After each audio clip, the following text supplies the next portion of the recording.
everyone, I'm Katerina Perez, bringing you the news and the insights of the world of fine jewelry. And today we are visiting Bogart, the Swiss jewelry house whose name is synonymous with audacious and artistic designs. So they opened their boutique just recently in Bond Street, and we would like to go and have a look. Hello Roberto. Hello Katia. Hello, today I'm coming to see you because I want to talk to you about the beauty of Bogart.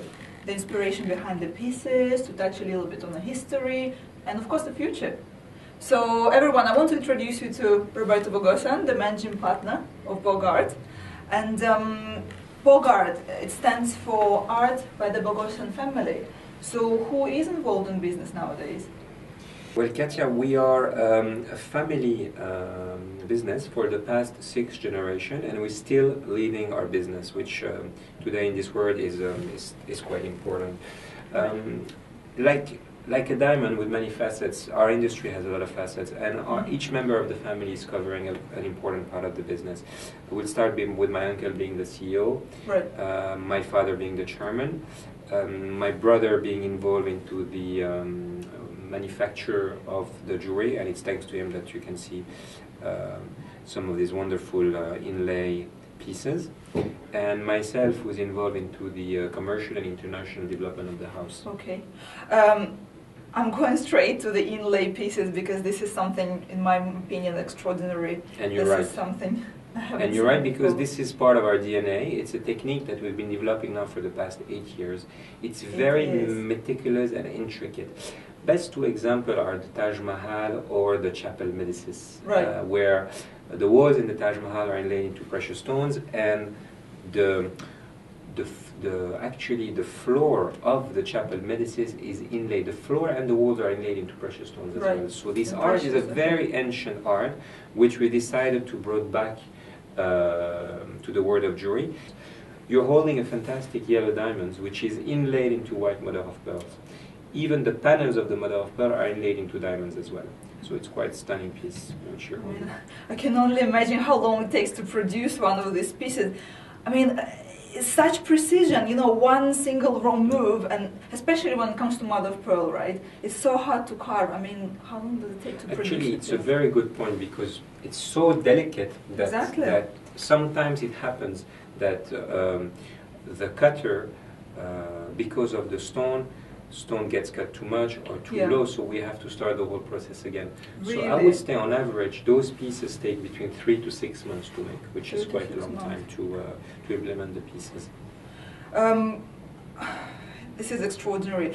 And we're talking about this small ring. We have here the necklace, right? The whole parure with the necklace and earrings. I mean, how long did that take to make? Behind us you have an amazing natural ruby and white mother of pearl and diamond suite. Right. All the rubies are matching in color and crystal, and they all have been inlaid into mother of pearls. This piece, for example, took more than a year to make.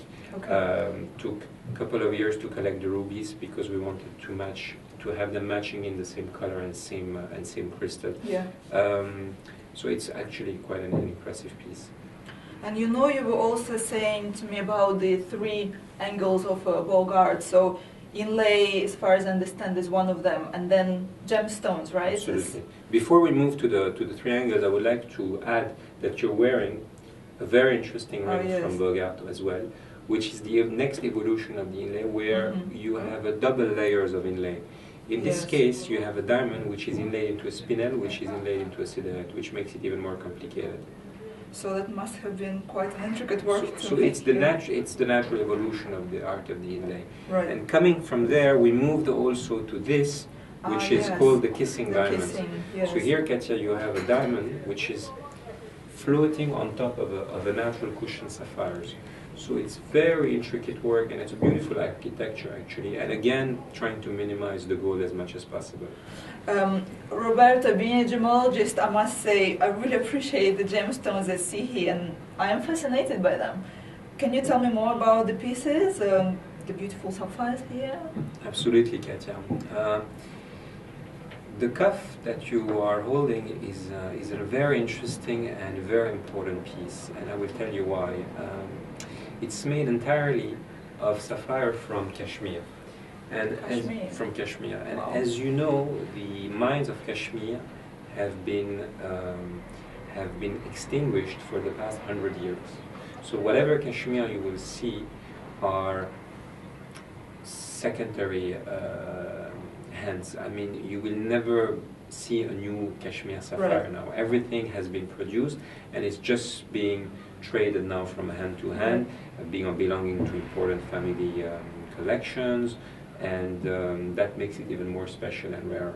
And here you have 13 of the Kashmir And sapphires. here we have a line of 13 Kashmir sapphires of a beautiful color, the blue velvet cornflower blue, Right. which is very well sought after and looked after Right. by collectors.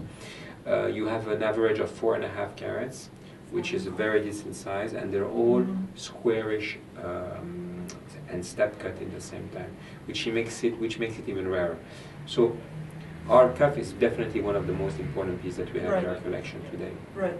And these beautiful earrings. I mean, that's quite an unusual concept, right? To put a contrasting colors and asymmetry in colors, but make it aesthetically pleasing piece altogether.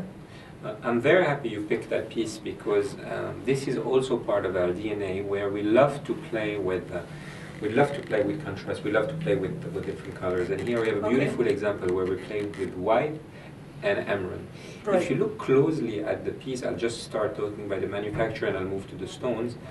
Even on the sides, for the emeralds we've added emeralds pavé, and for the diamonds we've added diamond pavé, which is very, very fine. It's all about the details. Exactly. But here, just moving to the gems, you have a beautiful collection of emeralds. They're all Colombian, Yes. old mine, with insignificant clarity of enhancement. Right.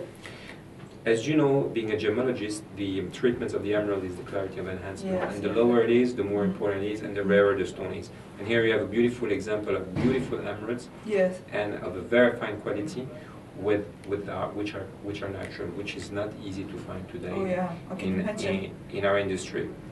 And how about this outstanding piece? I mean, this is quite extraordinary. Nowadays, diamonds are cut in certain proportions. They all look the same, but this is something completely different. Today, most of the diamonds are cut in a very modern and mechanical way. Right. And we feel that we're losing a little bit the essence and the character of the diamonds. So, times to times, we love to go for unusual and different type of shape of diamonds. And here, for example, you have a beautiful old mine cushion diamonds, which has a beautiful water. We call it water, and which has large and generous facets, which makes it reflects differently than any other standard diamonds. So it's a stone of character, it's a stone of charm, and it's lovely on your hand. I think it goes beautifully well. Thank you. How big is the diamond, may I ask? So this is a 10 carat. 10 it's carat. beautiful 10 carat, but because it's slightly flatter, it looks like a 12 to 14 carats in terms of face. Right. The holding here is very interesting because it's called titanium fiber. Titanium fiber is a very light material that we are working with for the past couple of years now.